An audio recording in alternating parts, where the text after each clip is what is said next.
Hi guys, I'm Mario and today we're going to talk about how to factory reset your Chromebook.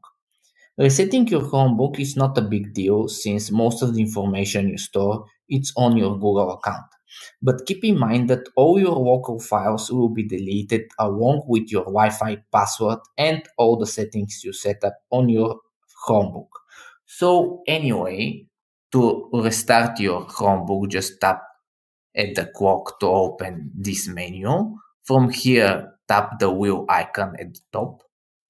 Now, here in the search bar, type power and open the power wash result. That's pretty much reset, factory reset. If you don't see this option, you can just type factory reset and it will open the same thing. So then tap on reset and then tap on restart.